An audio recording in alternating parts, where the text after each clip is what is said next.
Hey, what's going on, everybody? This is the premiere episode to the We Outside podcast. I'm Larry, and this is Trevor.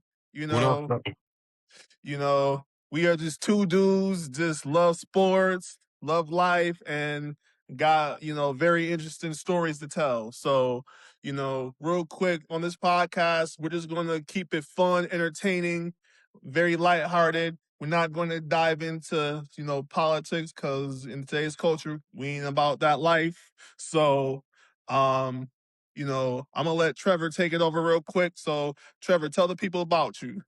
What's up, family? So, my name is Trevor Henry. I'm originally from Flint, Michigan. I'm a single dad of three daughters. Got three daughters, Tristan, True, and Trinity.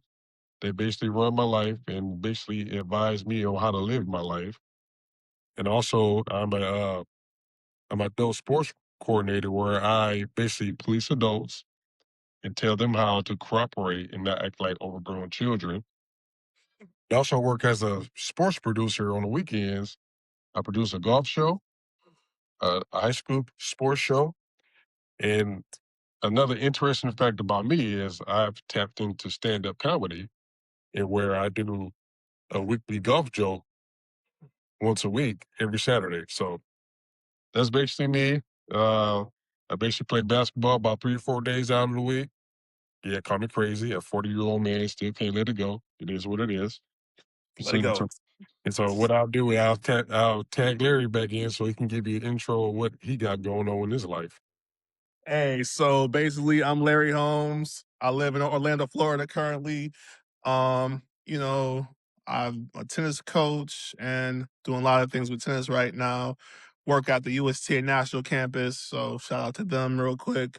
Um, you know, no kids. I'm just a dude that loves sports, love life, and just enjoy, you know, you know, just having fun. So, the purpose of this podcast, though, is, Trevor and I have been kicking around this idea for the last year and a half, and It's been longer than that, to be truthful. yeah, it's been a couple of years.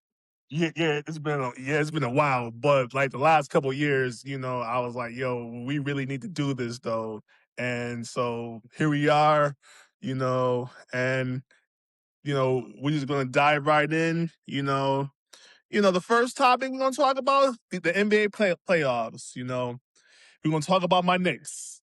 My Knicks are up 3-0. Yes. What? No, I'm not a bandwagon fan. I was expecting you to say, "Go New York, go New York, go, go New York, go New York, go." Orange and green skies. Orange and blue skies, baby. So Orange and blue skies all day, every day. So how are you feeling about the Knicks? Because it's been a while since they've been in this position. I mean, we was in this position last year, and call me crazy, it was kind of like I don't want to say a fluke last year, but this year it seems different. It seems different in so many ways, though. Because the way I framed it is different because when have you felt this good about the Knicks? When was the last time you felt so good about the Knicks the way you feel right now? Man, oh God, it's 1999 since when we made the NBA Finals. I was a high school junior. Now, granted, it was a lockout season, the short lockout season, but still. But, as a Knicks fan, we suffered for 20 years. 20 years of suffering.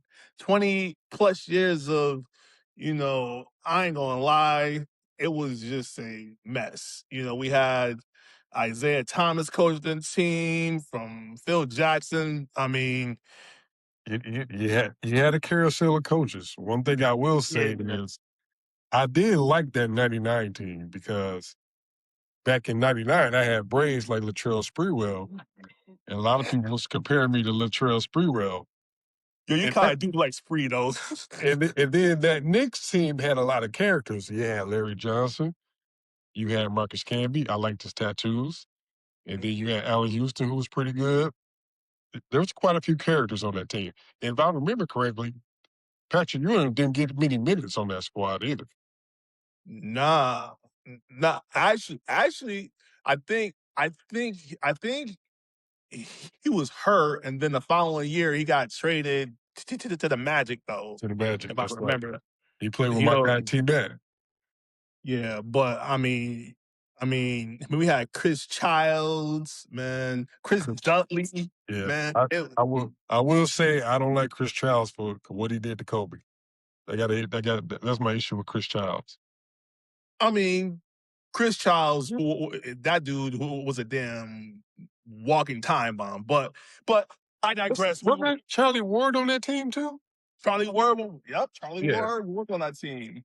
Yeah. Yep. Now Charlie Ward is the head coach at FAMU. You know, Okay. so I mean, but this team seems different, and it seems different because Jalen Brunson is balling. But here's the other thing too. The supporting cast is finally stepping up. Like, you never know which supporting cast is going to step up on any given night. Like the other night, Josh Hart, he went off. Mikal Bridges, he finally got going. Um, I One mean, one thing I will offense. say, one thing, not to cut you off, but one thing I will say the rule is in the playoffs is your role players in the series have to win you at least one game. The Knicks had two role players step up and win them two games. So they look pretty good going forward, for sure. The Knicks is on, and this is a crazy stat though, an 11-game win streak in the playoffs. They are. I mean, ever since that loss in Atlanta. Now, Changed things. now, mind you, too, those two losses in Atlanta was by 1 or 2 points, Mhm. and the Knicks were up in both of those series. Yes. Sorry, both of those games that they lost. So, but you know, Mike Brown, he's been a journeyman coach. You know, started with the Cavs, And I don't care, Lakers. and I don't care what anybody says. Like Mike Brown is a really good coach, and a lot of He people don't give him is. the credit. Just be like he always get hired to like fix situations instead of coming to a team that's already established, like how the Knicks are. Because if you think about it, they really didn't make any changes from when they let go of Thibodeau. Nah, They really no, had, they really ran it back with the same squad. they really did. But the thing with Thibodeau, the thing with him, he grind guys to the ground. Like you're gonna play defense and you're gonna grind. And if y'all remember last year when he was talking when I forgot who it was. It was Mikel Bridges who came out and he complained about that. Like, that's why we're not fresh. That's why we're tired. And because he grinded them to the ground. So It's a difference because yeah, because Thibodeau did the same thing to the Bulls when he had Derrick Rose and Jimmy Butler. He did the same thing in Minnesota when he had Jimmy Butler. And if I remember correctly, Karl Anthony Towns was on that team when he was coaching the Timberwolves too, and he ran them to the ground. yeah. I think I think Mike Brown learned from being the associate head coach at Golden State under Steve Kerr. I think he learned, and again, not to say he's a bad coach. By no means, he's not a bad coach. But you are like set in your ways as a coach, your tendencies, because the thing with him, he's always been a defensive coach. Like when it comes, yeah. Like that was his hard hat. He was just preach defense. Now you're starting to see they're still defensive coach, but offensively, like if you watch them, they kind of like have some of the same stuff that Golden State does. The only difference is that they're doing a lot more isolation basketball with Jalen Brunson. That's the only difference. Yeah, I will go add another touch to it.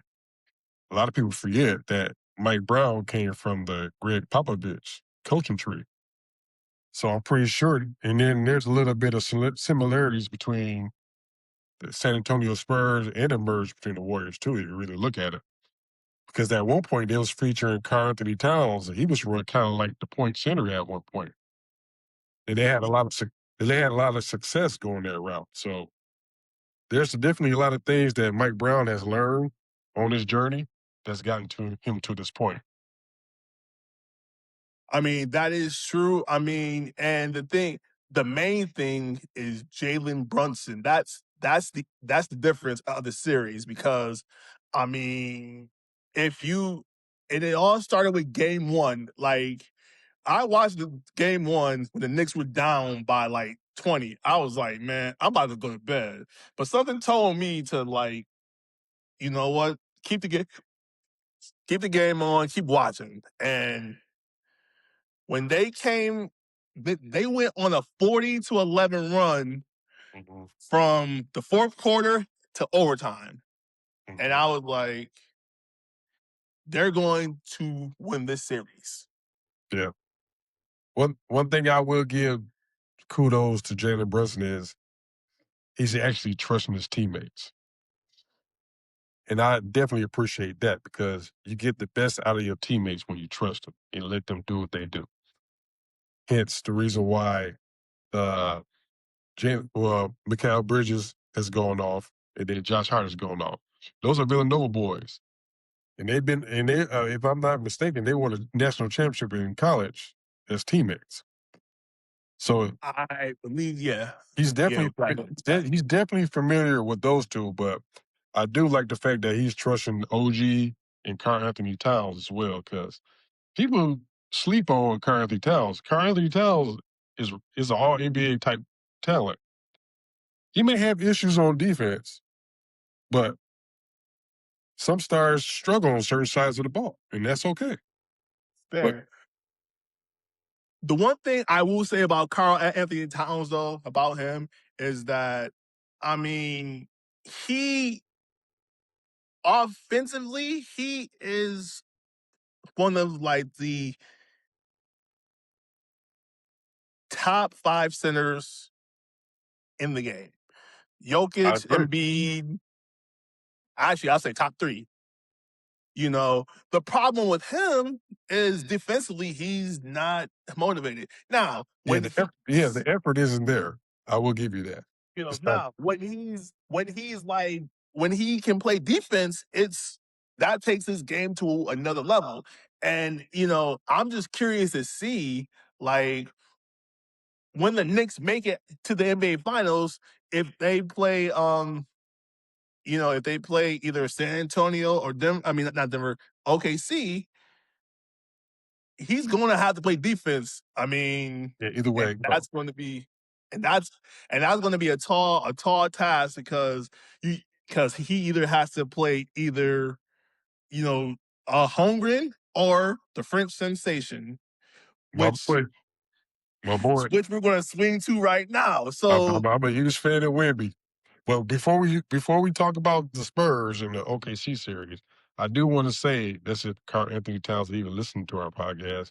I want to give us my homework. What I would suggest is he watch a lot of Rasheed Wallace tape when he played for the Pistons.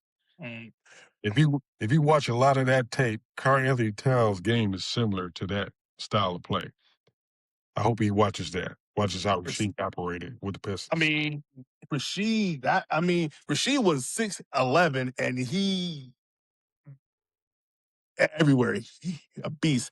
So I mean, hopefully he will take you up on your advice to watch that homework. Now switching gears to the San Antonio OKC series. It's a great Did series.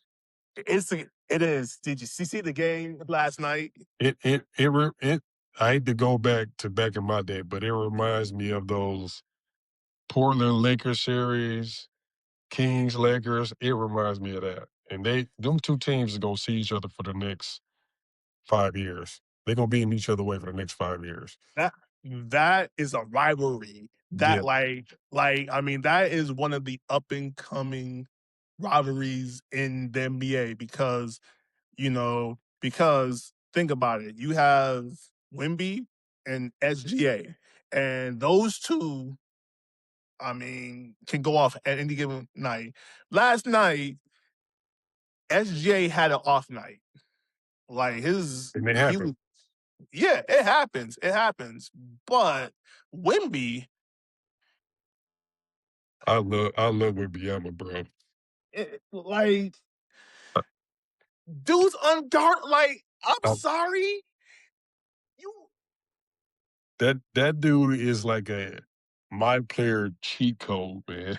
It's like seriously, seriously, if you play NBA 2K, you soup them up to like 7-7, and like when he pulled the logo 3 yes, in game 1, I was like, that's like Steph Curry.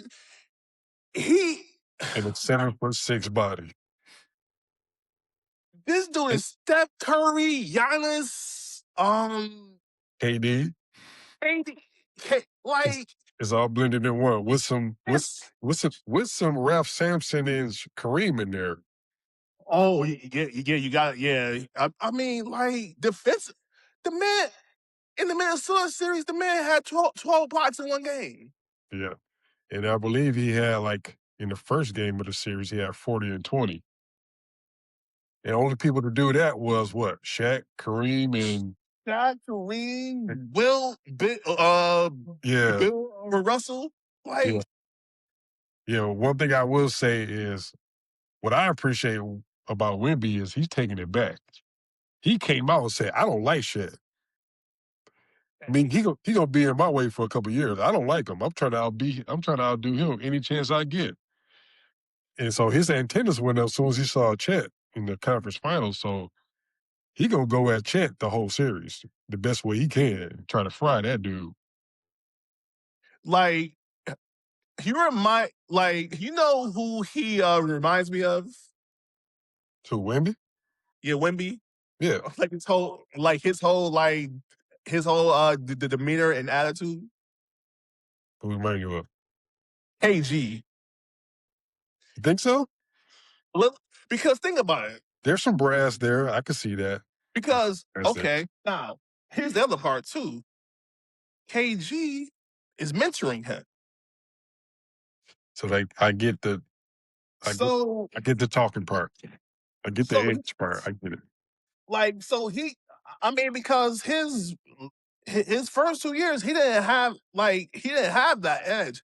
This year, like, he was like fiery, competitive, and like it was like he's this good and he got a little edge to him. Yeah. I mean, I hate to say it though, but he's going to be the face of the league for the next 10, 12 Okay. years. He will be the look. You can mark it down right now. He will be the face of the league next year. That man finna probably win the next 2 to 3 MVPs. The, the next Ooh. two, the next two Defensive Player of the Year awards, because he should have won it back to back because he missed the game total of 65. He should have won it that year. I He mean, he that's a dumb. already and I go a step further. You remember what happened when Shaq entered his third year in the league, right? Yeah, He he went took off. he went to the NBA Finals. And Shaq dominated. And how long did Shaq dominate the league? He dominated a good At, 10. at least Yeah. 10 years. That's where we at with Wemby. This already here. So here's the question. Do you see them like doing like a hack a Shack to like a hacker Wimby? Do you see them doing that? Oh, they already got the Wemby rules. They're doing the same thing they're doing the same thing the Pistons did to Jordan. They're roughing them up. Yeah. But the thing with him, but I will say this though. I Mhm. mean, he's like 20, like 21, 22. He's all Mhm. right.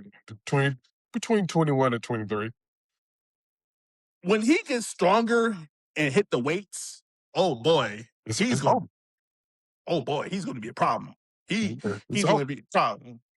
It's over. Now, I mean, he's already a problem, but he really gonna like be that dude.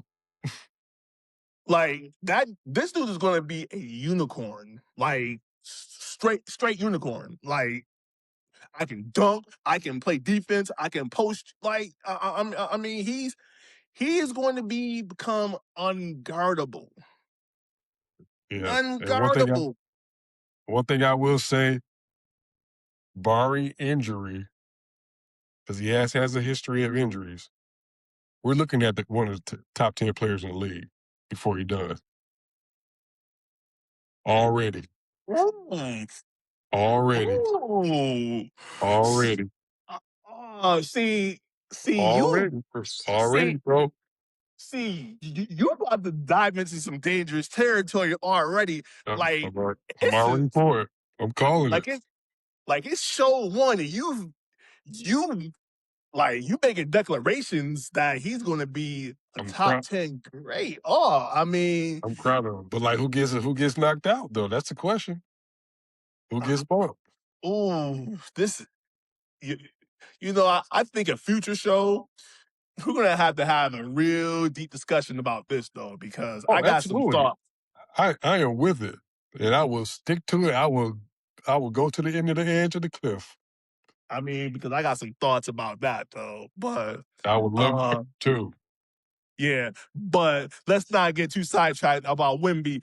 But Let me- so I mean, so back to your point about, the OKC and San Antonio series seeing like an old school, like 90s NBA playoff series though. So tomorrow night is game 5. Who do you got? I honestly think it's going to be the Thunder winning.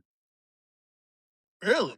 Yeah, I honestly think it's going to be the Thunder winning because it's been a seesaw battle between the two so far. And like whenever the series is tied, Game 5 is the most important series. And I believe, if I'm not mistaken, that's in OKC. It is. But See, here's a injuries is a factor too, though. So you got to factor that in too. see, I've been kind of going back and forth on this one though. And my thing is like I'm gonna pick the Spurs to win And I'm okay with that. tomorrow night because here's the thing: the X Factor, Dylan Harper, and Stephon Castle. Those two, Stephon Castle. I mean, I do like Castle, though. he, this kid, He just needs to take care of the ball, but I do like yeah, Stephon Castle. yes, he has to take care of the ball, but he has a toughness to him to be 21 years old. He has a toughness to him that is like, like last night he was when they went on that 15-0 run, was it last night or the night before? Um, he was in Shay's grill, and he was like, "Yo, you got And and Shay, that it worked." and that is the difference in the series if he can keep that up. I, I I, think he can.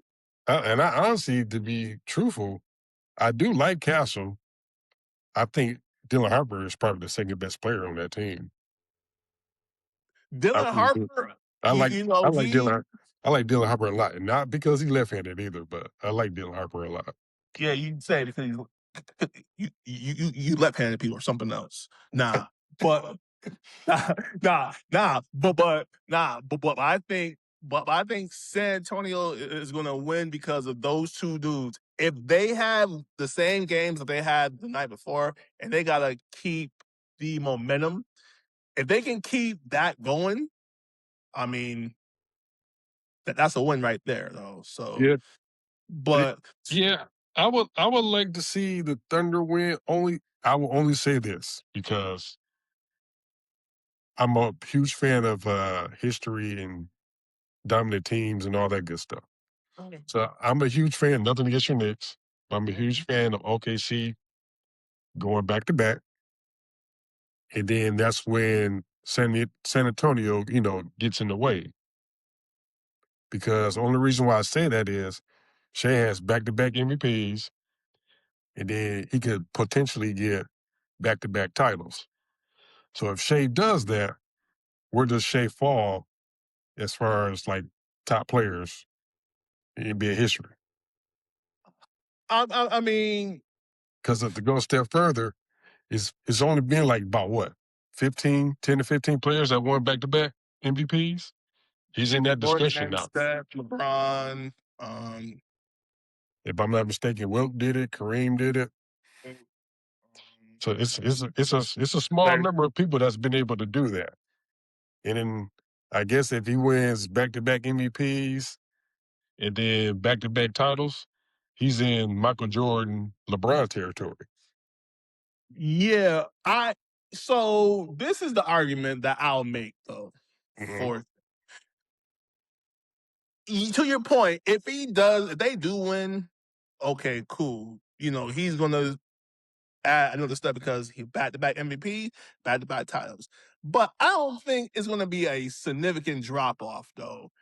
He may fall a little bit, but it's not gonna be like, you know, to quote the great Max Kellerman, falling off the cliff type stuff. It's not going to be that though.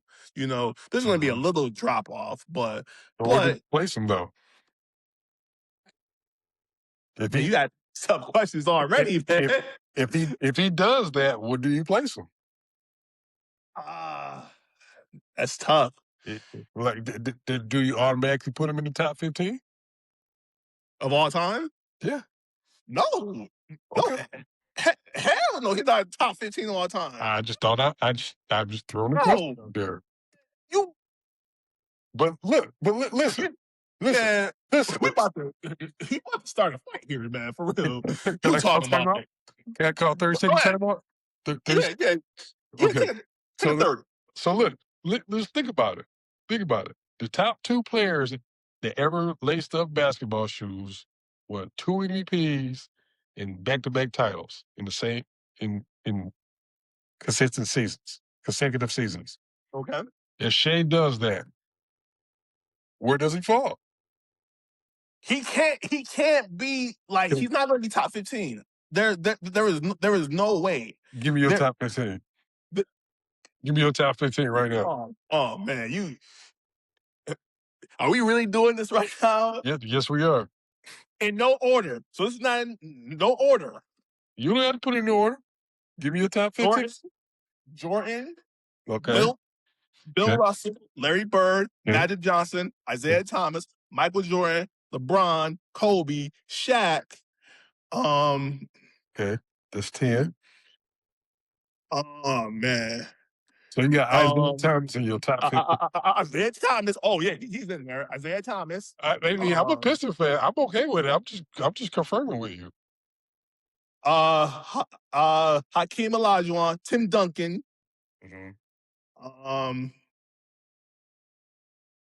Damn, last two's gonna be tough. Oh man, last two's gonna be tough. What about Giannis? What about the Joker?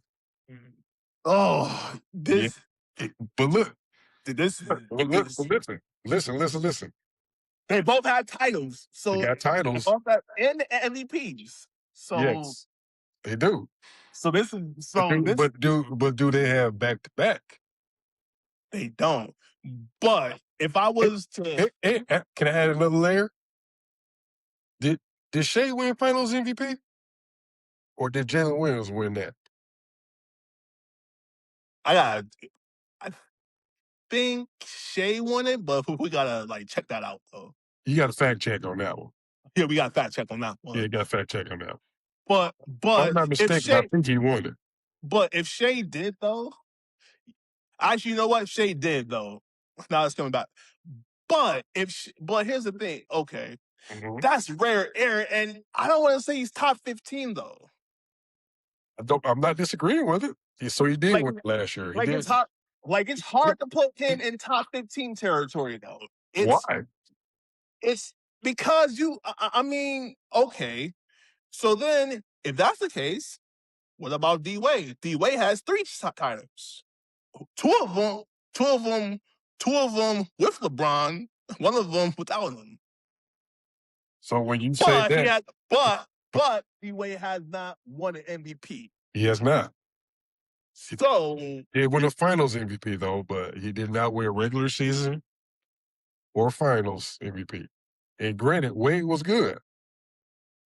but So do you put him in the top 20 then? then if that's the case, hold on. So if that's the case, so if we're going on back-to-back MVPs, then we gotta put Steve Nash in there though too. But Steve Nash didn't win a title though. He doesn't have any titles. So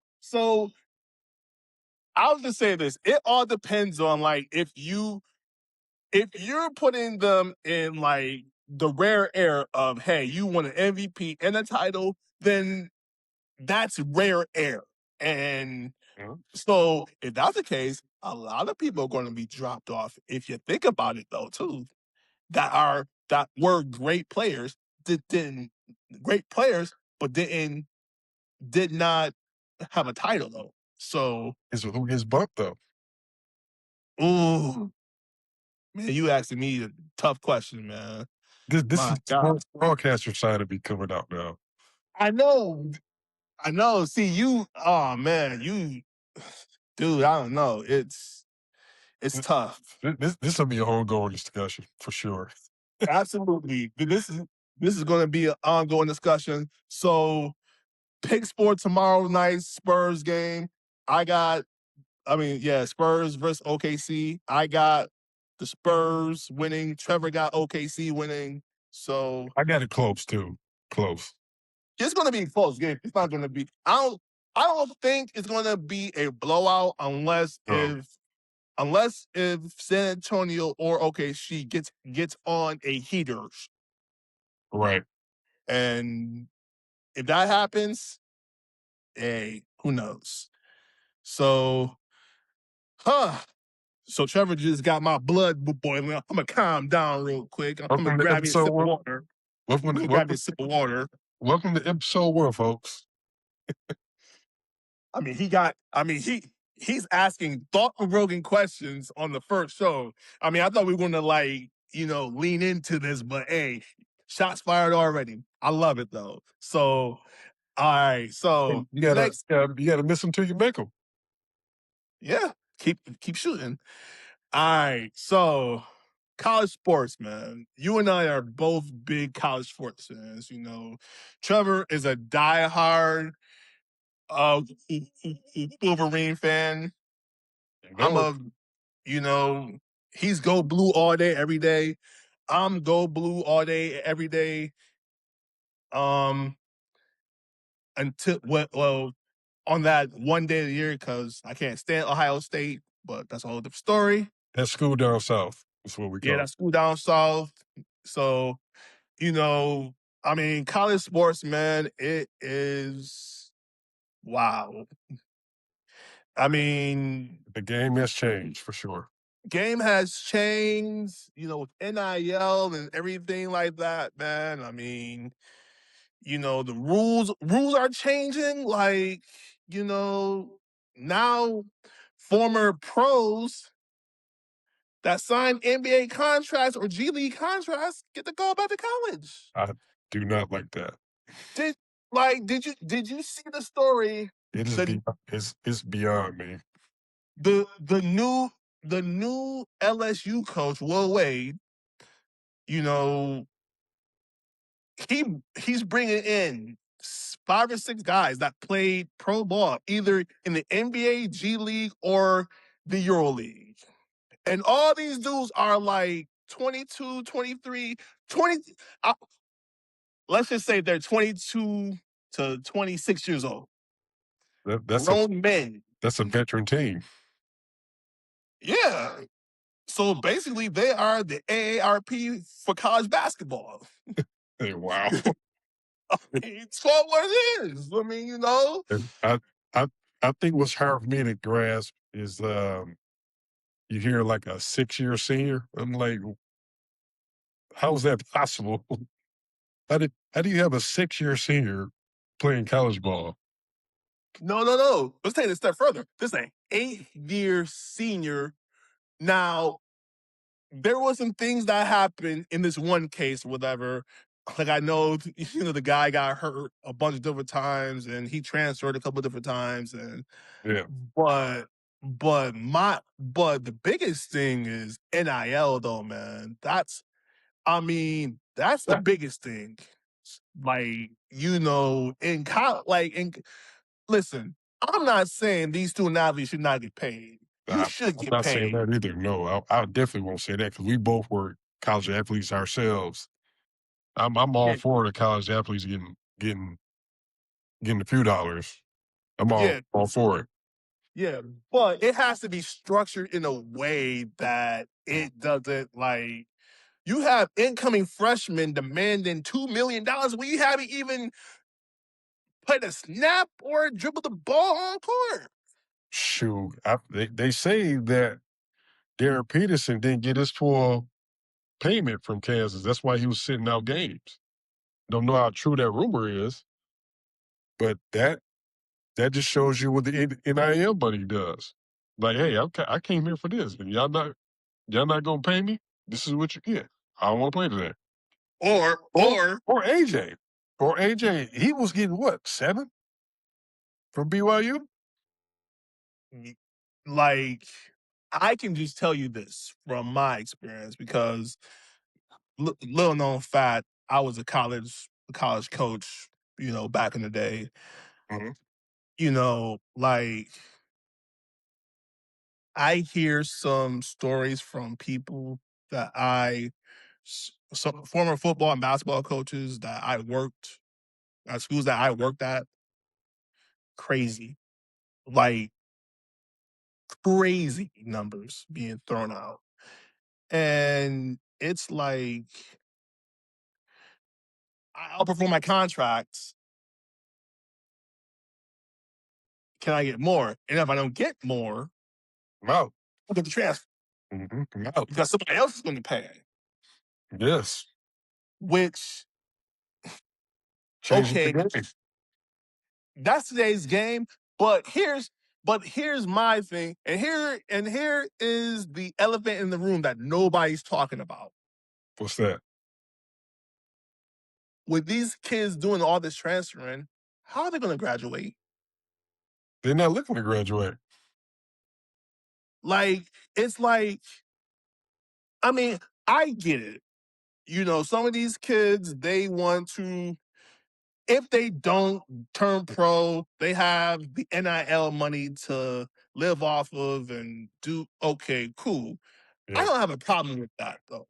That's not the problem. But my big thing is this is that like, okay, we have to get to a point where it has to be structured. Like the NCAA, I even said this at the start. I even said this that with NIL, it is going to derail college athletics. I said it because one, they just threw it together. There was no thought behind it. There was Mhm. like layer step plan. And the reason why that we got to the whole NIL thing was because a bunch of lawsuits, Yeah. like Ed O'Bannon lawsuit. that was the big one because with Mhm. him, the NCAA and EA Sports, Mhm. because like so just a little bit of background for those of you that don't know. Ed O'Bannon, he was a college basketball player at UCLA. Yeah, UCLA. Yeah, in the '90s, in the early to mid '90s or whatever. He saw his face and image on a video game. I think it was like March Madness '96 or '97 or whatever. Something like that. Yeah. He saw his image and he filed a lawsuit saying that hey, my name, they didn't use my name or whatever without my permission. So basically, what he did was he was like he was like, okay, I'm gonna file a class action lawsuit, and this lawsuit was years and years and years and years, and then you know the Supreme Court ruled that the NCAA did not that they ruled in his favor and got millions. Like now, if you see the college football games now, right, they are paying those kids to be in the game. Like they're paying them to put their names in the games. Like, because it's their name, image, and and likeness of it though. So it all comes and I get it because here's the other part too. The other argument is going to be made, well, coaches making, you know, 10, 20 millions of dollars. Why can't student athletes? And that's a fair point though, too. You know, that's a fair point too, because I mean, because like, nobody, everybody was mad when Lane Kiffin, he went to like he left Ole Miss to go to LSU to get a bigger payday. I mean, so my thing is this: is that there has to be some guardrails to this, though, and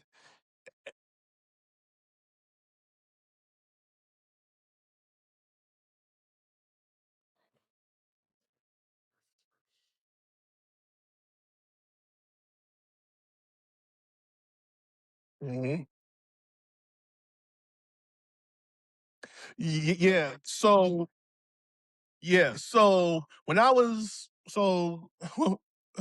coaching, there are two. Yeah, there was a couple of different transfer rules. There was the 4-2-4 rule, which means you start a 4-year school, you go to a 2-year school, and then you go back to a 4-year school. You don't sit out that way. You don't you don't sit out. Yeah. Well, a prime example of that rule, Cam Newton, because Cam Newton started at Florida. He went to a junior college in Texas, and then he went to Auburn. So and he did not he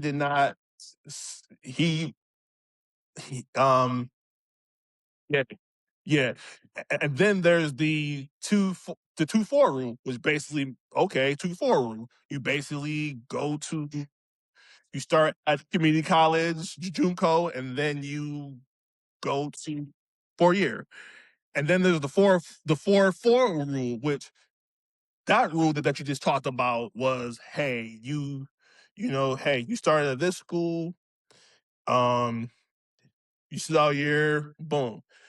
But there are certain like, cases that I can be made, like, okay, injury or a hardship or something like that. So I think, and again, I'm not speaking for the NCAA, but I'm just saying that, I guess they got sick of people doing all these waivers and stuff that, you know what? Hey, we're gonna let you transfer as many times as you want, you know. But what I'm saying is this. See, if I was Charlie Baker, the head of the NCAA, what I would put forth to is this. Okay. Now, they did do something right, which trying to give them 5 years, a 5-year eligibility window. Yeah, yeah, but it was 5 and 4 basically. You get 5 years, including a redshirt season. Yeah, yeah, but now it's just 5 years total. So my thing is this, okay? You only get one transfer, one one time transfer. If you trans, so for example, let's just say that I was at Iowa and I wanted to transfer to St. John's. after I get to St. John's, I can't transfer no more. And then if I transfer from St. John's, I get a penalty. A 1 year, I can't compete. And that year counts towards my 5. Because I think a lot of it, this will like derail kids from transferring because you got some kids that transfer for 4 or 5 schools in 4 or 5 years. Yeah. Like, like, yo, it's almost like NBA free agency, or you know,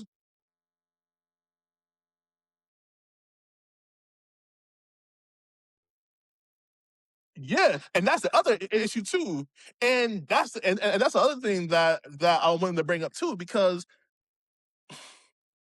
if we keep it a buck, some of these dudes are represented by family members or some rogue agents, not real agents. And some of these, and here's the thing, like now, not that their family, okay, nah, do your thing. But some of these rogue agents or whatever, like they're basically saying that if you sign with me, and this is where they have to read the fine print. Because I heard a story that one kid signed with an agent. The agent gets 25% of this kid's earnings in perpetuity. Yes, in perpetuity. For those of you who don't know what in perpetuity means, get your school books out, folks. It means for the rest of your life. For the rest of your life, you have to pay this agent 25% of anything that you make. Now, so this story is multi-layered. And here's the thing, too. If we talk about agents, right? NBA and NFL agents usually take 3% of pro athlete salary, 3 or 4%, give or take, of their NFL salary, right? Now their marketing deals, they get a bigger percentage. It can be 15 to 20% of that. So when I hear these agents, these rogue agents talking about, yeah, well, I'm gonna take 20%. I'm like, yo, like even in the league, they don't do that. Even in the NFL, they don't do that. So why? So exactly, because again, some of these young people, they're not being taught the game of the agent. And the other part to it is that too, is that you know, a lot of I'm just gonna speak this and crucify me later. But another part of it is too is that like a lot of these kids don't have financial literacy. They don't have that. Like, who's your money manager? Your financial advisor. Who's going to take care of your taxes? Your agent's not going to pay your taxes. You got to find a financial advisor or somebody or an accountant that can know, hey, because a lot of people, and I love, like, I think it was like a couple years ago, like they broke down Steph Curry's contract or whatever, and they broke it down by his salary, taxes, agent fees, everything. Like, yeah, Steph Curry signed for, oh man, I forgot what it was at the time. I think it was like 130, 20 mil or something like that. Out of that whole salary, his take home was like, I think it was like 65 million. So that's the thing that like these student athletes gotta like really be educated. Yeah, and like, because like, make your money work for you. Again, I'm all for student athletes getting paid. I'm all for that part. the other part I would say to this too is that like we have to hold schools and the collectives responsible too. I mean, which to a certain degree they're doing because I saw an article that they did was they put like a salary cap for football and basketball or something like that.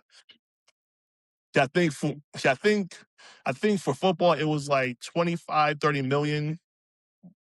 If if that. Basketball, I think it was like 15 million. And Steve Sarkisian, the Texas coach, said like he said that like his roster cost 30 mil.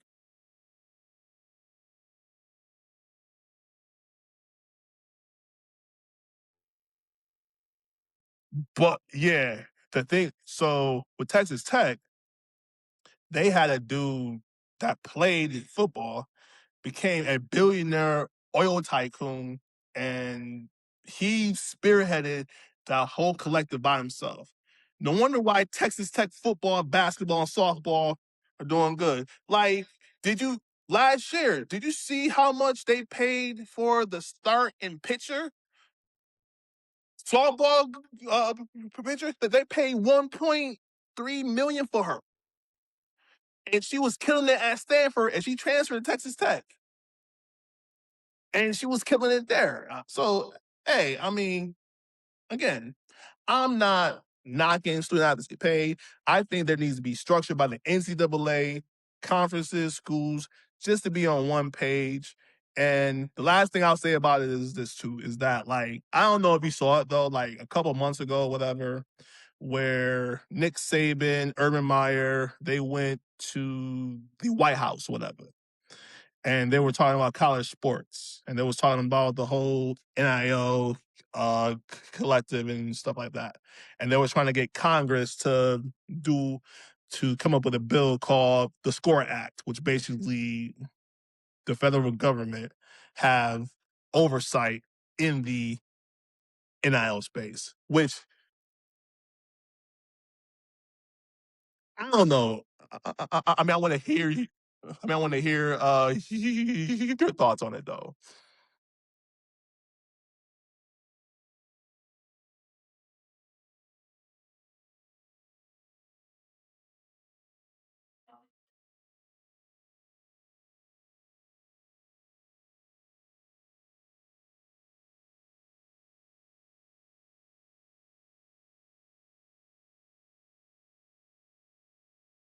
Sure.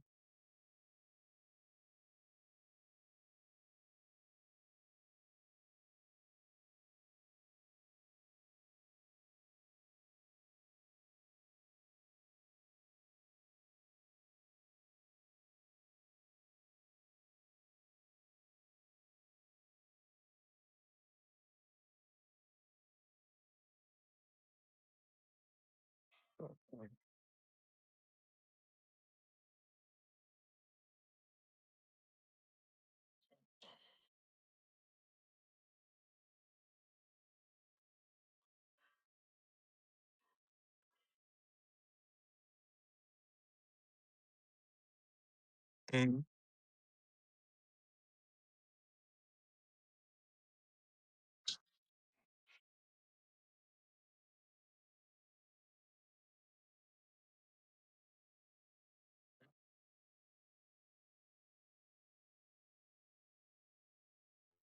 And the other part to all of this too, and a lot of the Olympic sports are being cut.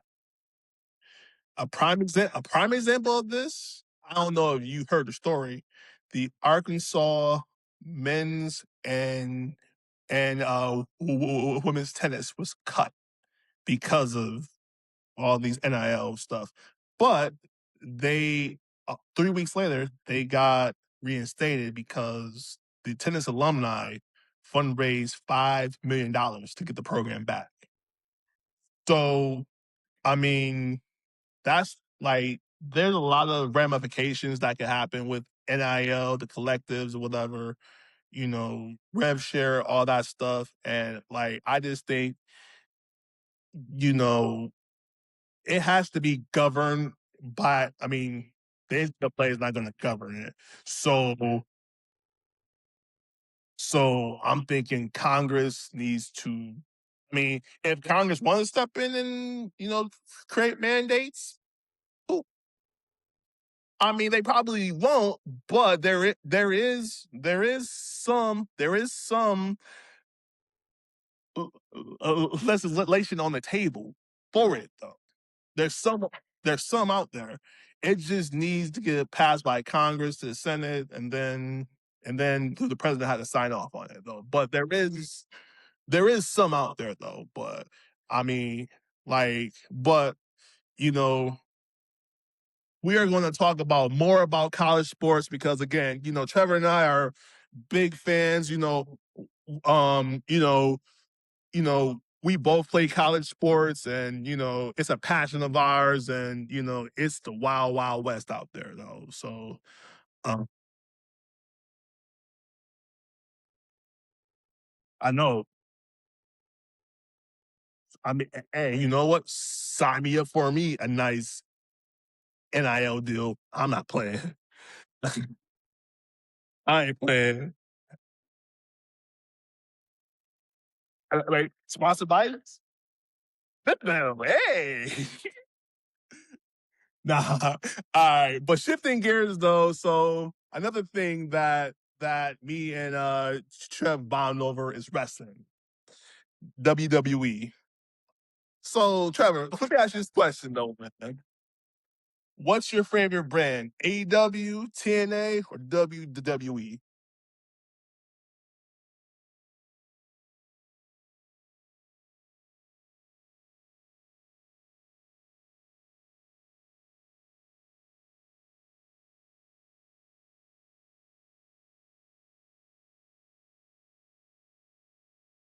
Mm,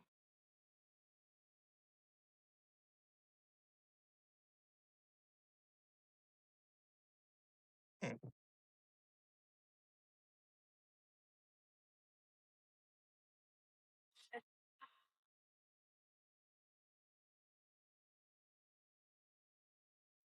Pretty much. Yeah, pretty much him and Cody because they are both of yeah, because like both of them are in the newest yeah, Street Fighter movie. So I mean, I can't stand Drew McIntyre though.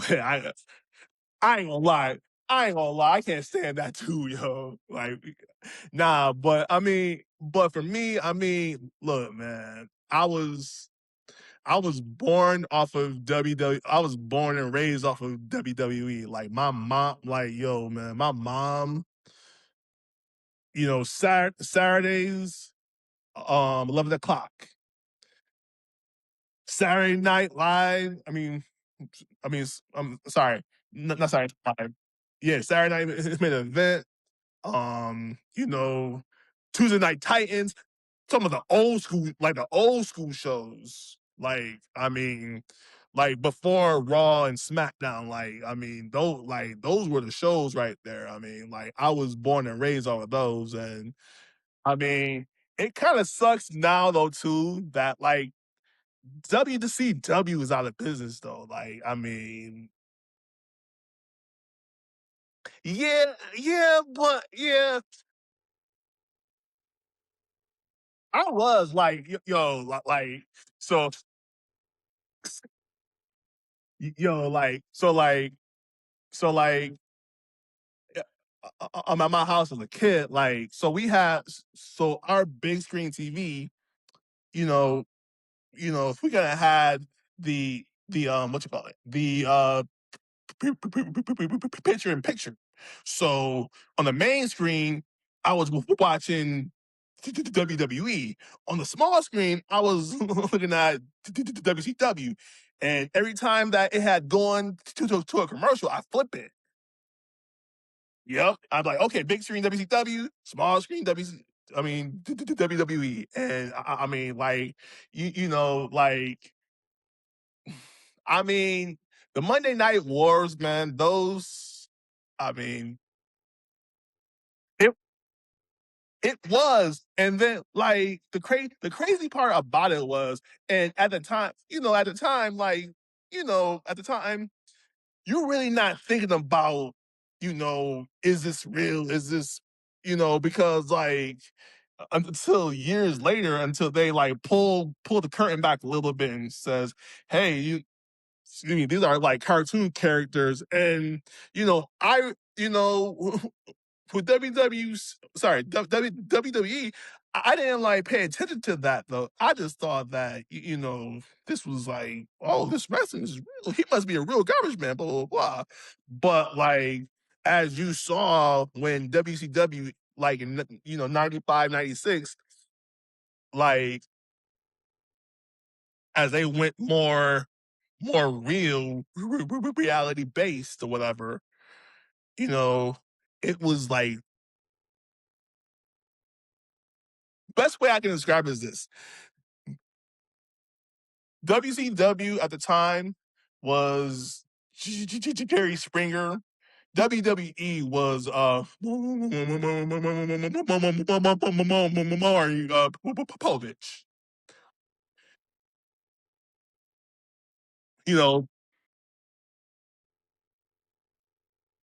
yeah, because if you think about it, WCW back in the it had the wow factor with the NWO and like all those like the characters and yep. I mean, and then like you know,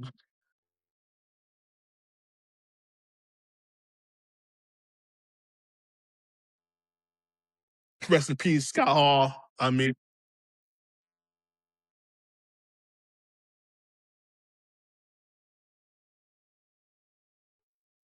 like Scott Hall, man. I mean, to your point though, in my eyes, he was a terrific performer though, man. Like I, I mean,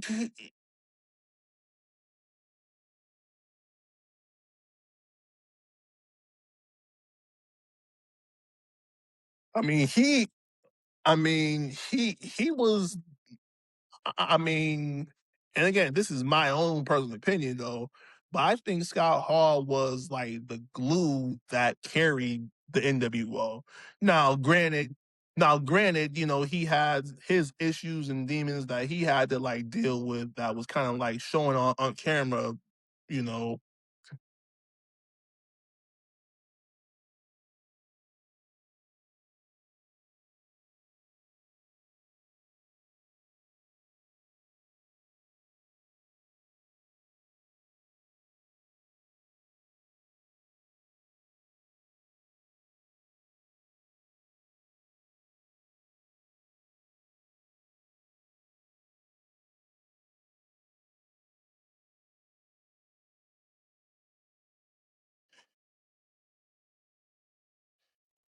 Yeah, so last night I watched a uh before the game or whatever, I watched a WWE biography on AE, and it was on the first one was on the Four Horsemen, and those dudes were the truth back in the day. Like the Four Horsemen, you can't say nothing about them.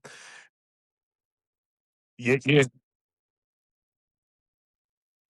I didn't know it until I saw the documentary. Like hit well, Sting. Well, at some point, Sting, he was in there too.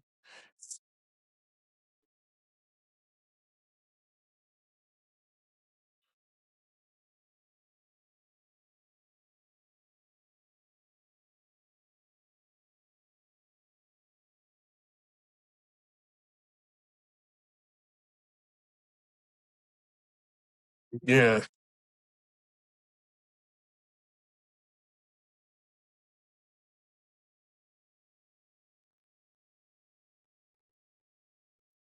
like so. Yeah, so the core group. So the founders was Arn Anderson, Ole Anderson, Ric Flair, and uh Tully Blanchard and and JJ Dillon, the manager. Yo, JJ Dillon, yo, on the biography, like that dude, ooh, that dude was a talker. Like that dude, ooh. And the crazy part of go, man.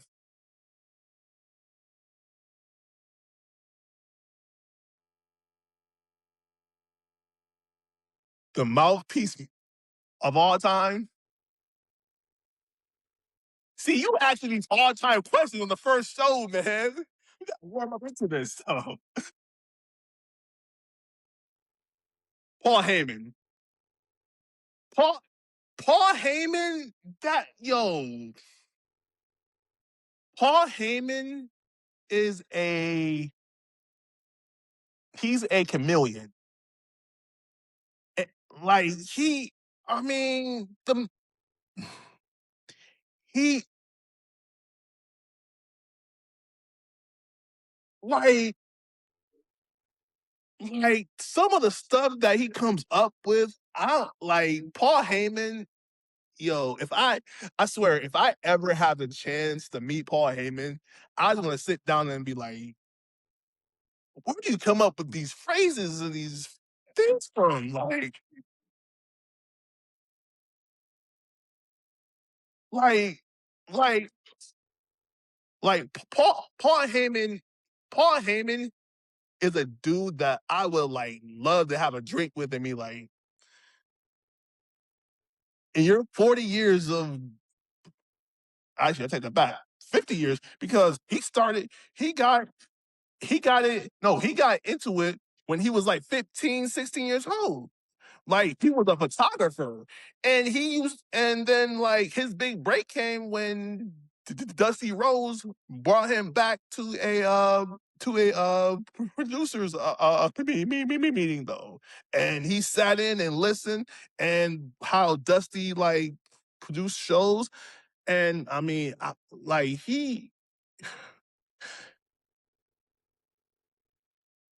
I will say this though, as a not as a wrestler, as a entertainer, he's up. He's on the Mount. He's on the Mount Rushmore. It's not. It's not. Like, look, like. I mean, the the amount of people that he made stars. I mean, pretty much the majority of the ECW guys, like Rob Van Dam, Taz, Chris Jericho, Eddie Guerrero, um, the Sandman, like those dudes, it's crazy. Like,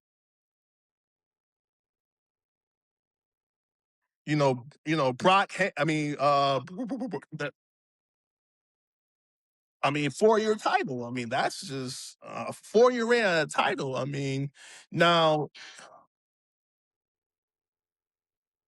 yeah. Now, I will say this about Paul Heyman though: it's going to be interesting to see what he does with the Vision, because Braun Breaker, that is a star already.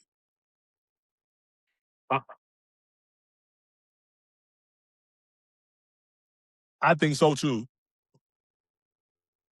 Because I think so. I think Braun, because if you think about like the order of titles or whatever, you know, Braun Breaker, he already held the Intercontinental title. Now, the Intercontinental title, if you hold that title, you're destined to be a world champion. Yeah. So I would say Bronson Reed, he's next up for that IC title as soon as he comes back. Now, Logan Paul, Austin Theory. I'm not gonna lie. I'm impressed with Logan Paul, but I just don't see him as a.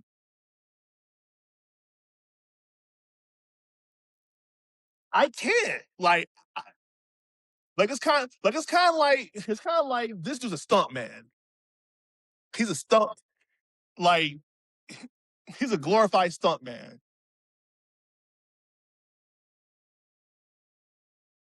Yeah, yeah, yeah, yeah, because he has a bunch of, I mean, powers, and he's social. I mean, he's like a walking social media icon. So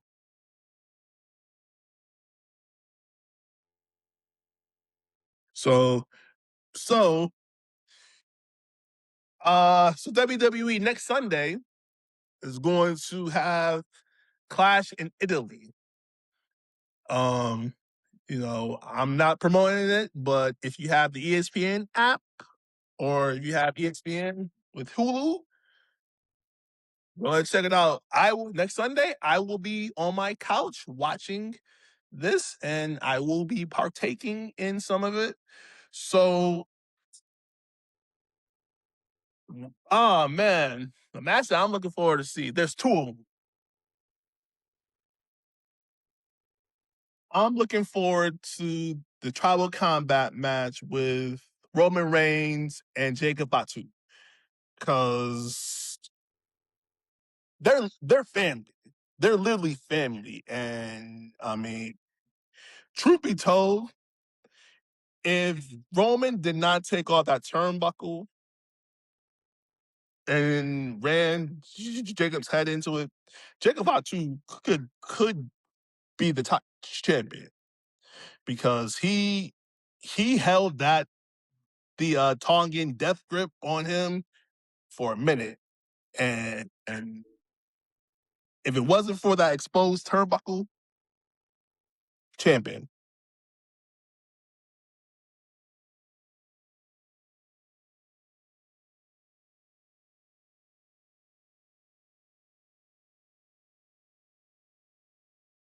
Yeah, which leads me to the next point. I think so. The other match I'm looking forward, Open Family versus Brock Lesnar. When Brock Lesnar came back on Raw last weekend to give,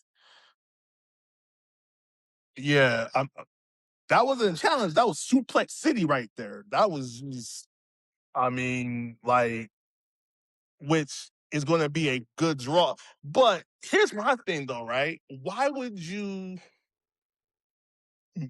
make Brock Lesnar put his boots and gloves in the ring if I mean, me too. I thought he got manhandled. He's done.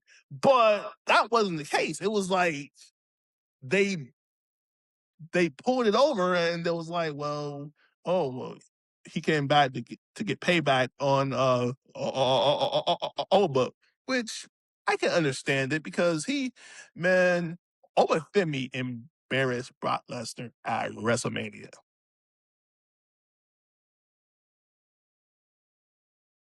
Mhm.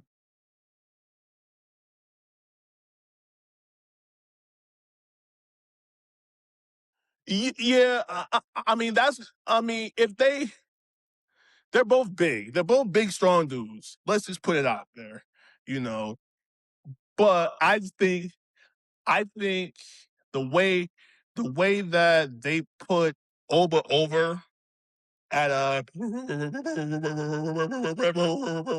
Stadium, I think that kind of like it left us bad taste in some people's mouths because you know Oba just made the main roster 2 months, and you're gonna like that has to be like build for like a couple months, not just like 6 weeks, 2 6 weeks. You know, like there has to be a build to it though, and I just think that like the build has to be. You build it, you build it, you build it, you build it.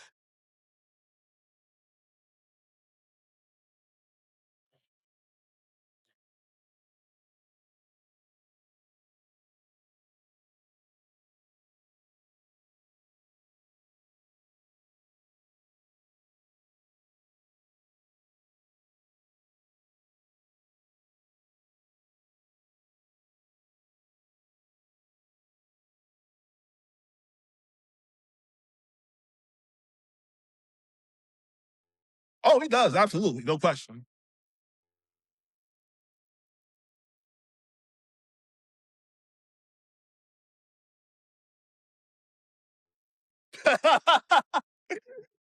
Oh, Trent doing the wall.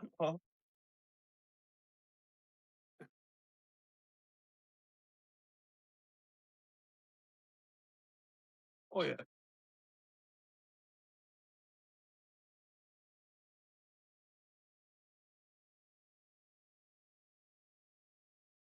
Then you got CM Punk coming back.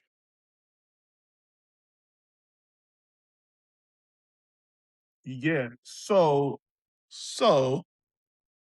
if I was to ask you, what is your dream match? What would it be?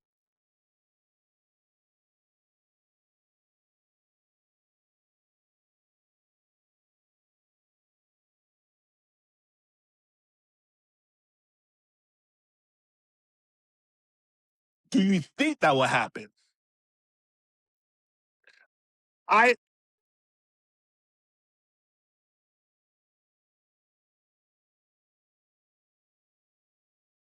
yes. I mean that would be one of them.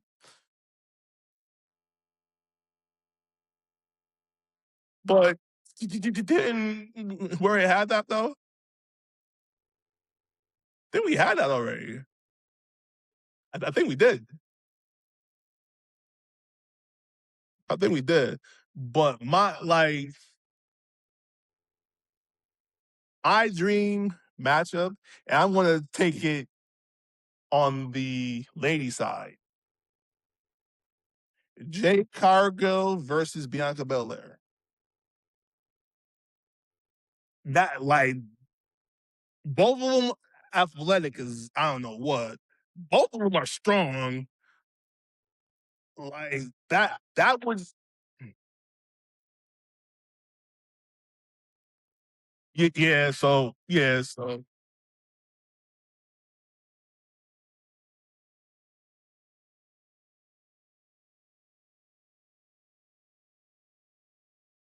yeah.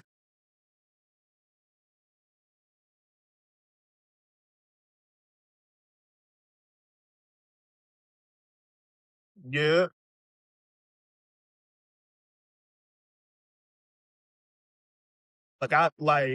I mean, Jay now, like, I love her confidence now, though, man. Like, I love, like,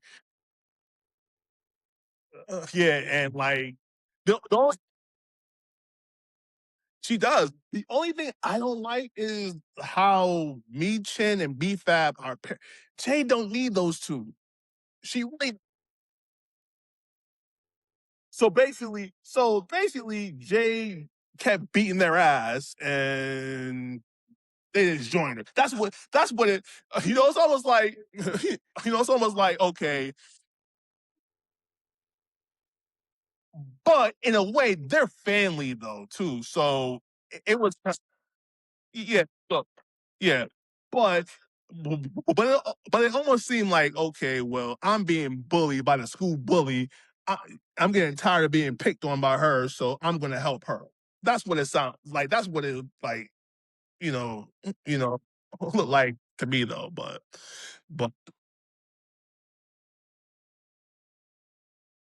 yeah, yeah. So I mean, so I'm looking for the Clash at the Castle though, man. I'm really who's my guy right now in WWE? Oh boy, you just coming out with these questions today, man. Oh man, my um, oh man, that's tough. That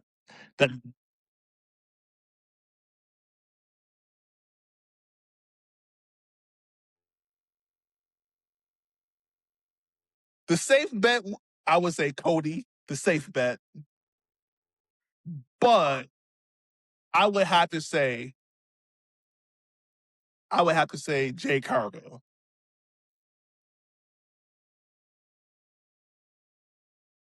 Lemon pepper steppers. he, yo, that dude.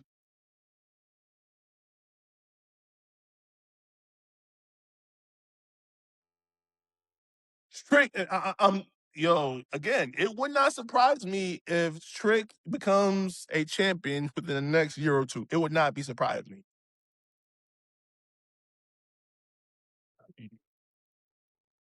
I can see that though.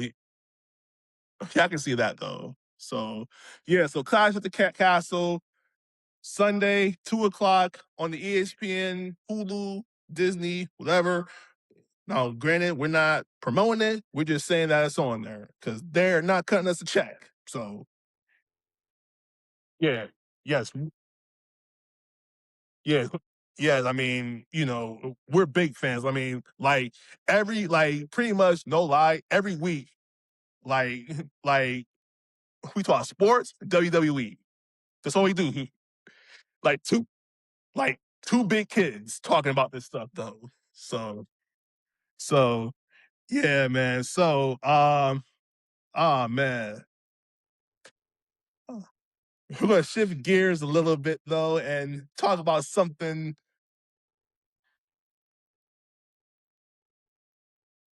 Yeah. So, as some of you guys know, Trevor, became a stand-up comic. To be honest, I didn't even know until he told me. I was like, wait, what? I was like, for real? He was like, yeah. So, like, my question becomes, man, when did you become a stand-up comic, man? And what made you do it, though?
Oh, absolutely.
Yeah, you can.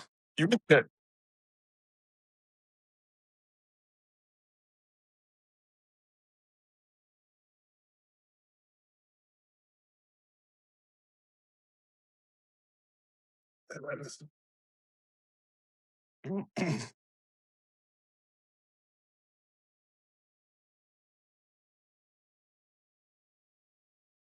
Sure.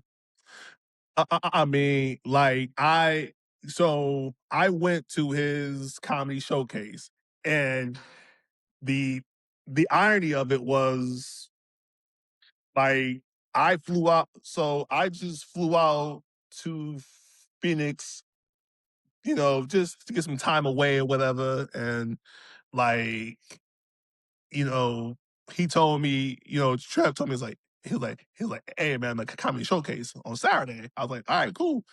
I come through, and like, Trevor's whole family, like mom, aunts, cousins, me, we was there. And surprisingly, I was like, man, this dude's really funny. Like, you know, like, so I can say this though, because, because Trevor and I go back almost 15, 16 years or whatever. You know, Trevor was always that like laid back, chill, you know, you know, now and again he'll say something funny, but it wasn't like, like, not like how he is on stage, though. You know what I mean? So on stage, like I was like, my boy is like really doing it though. Like he's like, I mean, I'm yo, I told you, I told you that night. I was like, man, I'm impressed and I'm proud of you, man, for like, for like one doing something that's way outside your comfort zone because that does like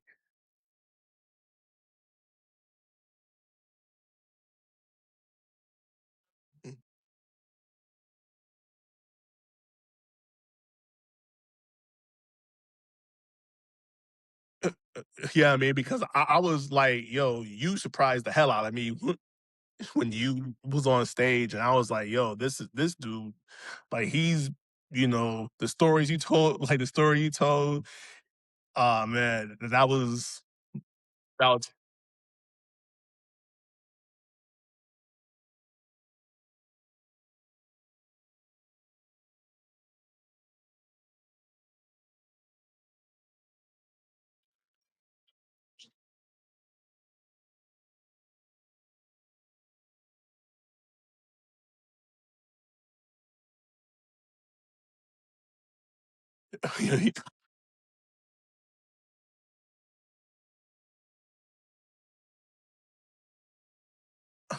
yeah, and like to your point, I mean, like the second phase of